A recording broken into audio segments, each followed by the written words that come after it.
Whatnot sellers, new, established, perspective sellers. This is Live Selling 365. And today I would like to share 3 things that I wish personally that I had done from the beginning of my live sales journey. My name is Tamika Crow of Custom Wood Burning on Whatnot. I've been studying the live sales space for about 3 years now, and picking up all kinds of tips and tricks. And I just recently started this YouTube venture to kind of pay some of those insights forward in hopes that it'll help others along their journey. So if that is you, I'm super happy that you've landed here and found me. And so here's 3 things. The first is to just follow everybody back. just follow for follow. It is free. It's extremely easy to do if you do it from the beginning, and most notably, it matters to some people. I understand that we don't want to be bombarded with notifications. However, we can adjust notification settings in the back end. If we follow folks from the beginning, we don't have to worry about damaging relationships in that way, because live selling is social selling. And there's no easier way to say that someone doesn't matter than not just giving them a free, easy follow. So highly recommend. Wish I would have done it from the get-go. It's a lot of work to go back and go through thousands of people and follow. So just from the beginning, that's the first thing. Number 2 is establish and schedule out anchor shows. Anchor shows, it took me, I want to say, over a year of being on Whatnot to establish an anchor show, which in hindsight is absolutely ridiculous. But I know I'm not the only one, so it makes the list, right?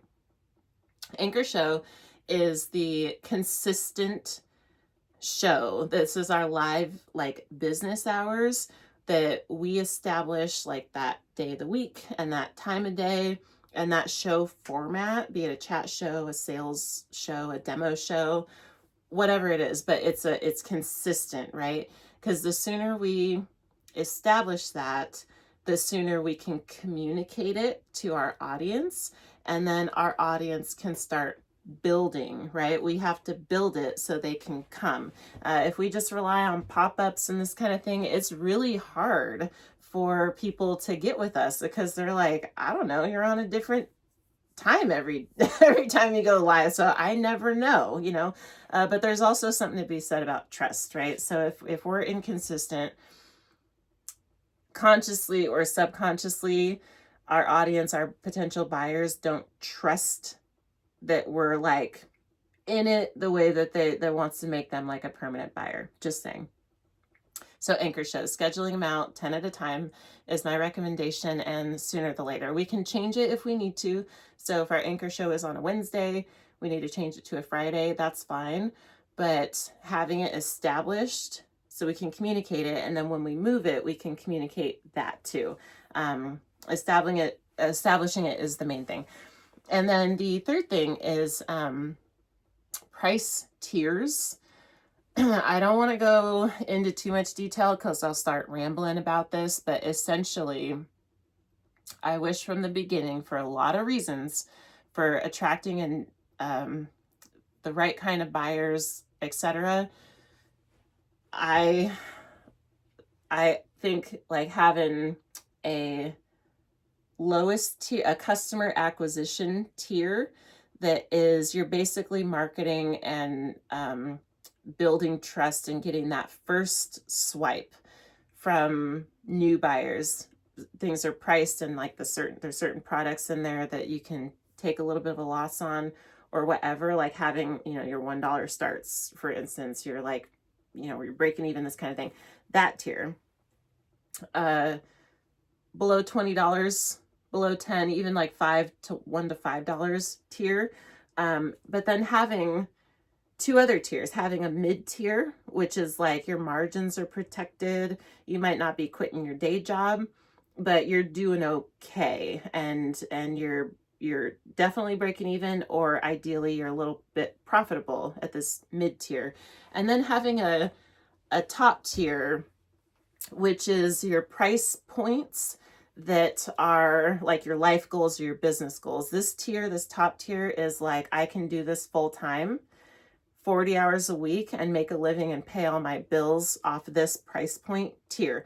If we have all three of these, then we can acquire customers with the lower prices, but we can also attract our ideal customers simultaneously. But then we have this bread and butter price tier in the middle where we can sustain our operations. Having all three of those, I don't see it enough. It took me a long time to get it established. I wish I would have done it from the beginning.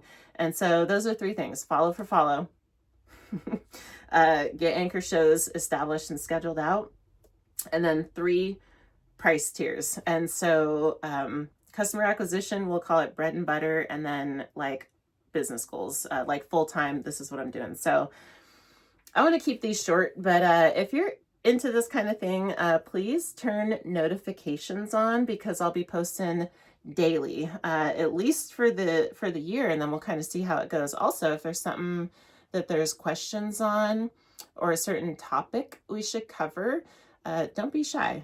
Let me know in the comments, and because we got a lot of days that we got to talk about things. And so until next time, happy live selling, and thank you so much for watching.